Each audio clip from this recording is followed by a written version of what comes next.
भाई बहन के अटूट प्रेम का प्रतीक रक्षाबंधन का पर्व आज मनाया जा रहा है। रक्षाबंधन के पर्व पर इस बार भद्रा का साया नहीं है। बहनें पूरे दिन स्नेह की डोर से भाइयों की कलाइयां सजा सकेंगी।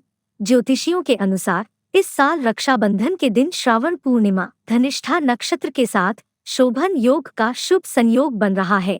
ज्योतिष शास्त्र में इन संयोग को उत्तम माना गया है। ज्योतिषाचार्यों के अनुसार रक्षाबंधन का शुभ मुहूर्त सुबह 5:50 से शाम 6:03 तक रहेगा। रक्षाबंधन का त्योहार श्रावण मास के शुक्ल पक्ष की पूर्णिमा को मनाया जाता है। रक्षाबंधन को मनाने का अलग अलग मान्यताएं हैं। आइए जानते हैं कब से मनाया जाता है रक्षाबंधन का त्योहार।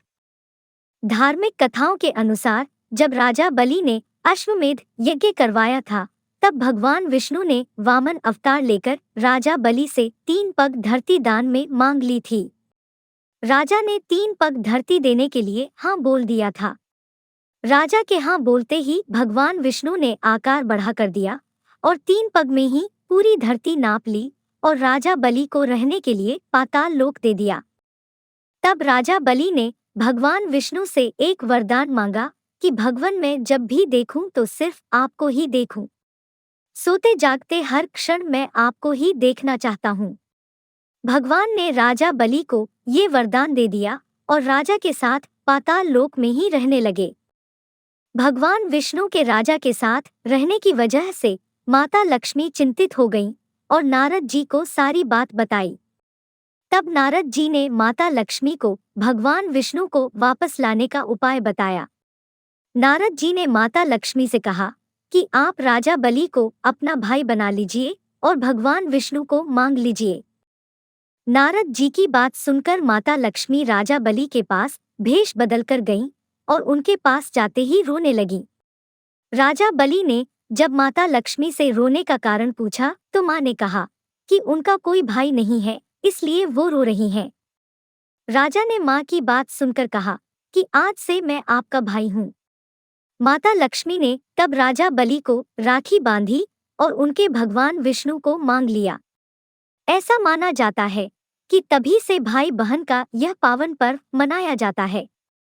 भाई बहन का राखी पर्व का एक और धार्मिक मान्यता के अनुसार महाभारत काल के दौरान शिशुपाल का वध करते समय भगवान श्री कृष्ण की उंगली कट गई थी।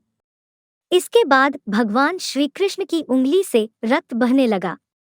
भगवान कृष्ण की उंगली से खून बहता देख द्रौपदी ने तुरंत अपनी साड़ी का पल्लू फाड़कर भगवान की उंगली पर बांध दी। यह घटना जिस दिन घटी उस दिन श्रावण मास की पूर्णिमा थी। माना जाता है कि तभी से रक्षाबंधन के पर्व को मनाने की परंपरा शुरू हुई। युधिष्ठिर के द्रौपदी को दांव में हार जाने के बाद दुशासन भरी सभा में उनके बाल पकड़कर घसीट कर लाता है।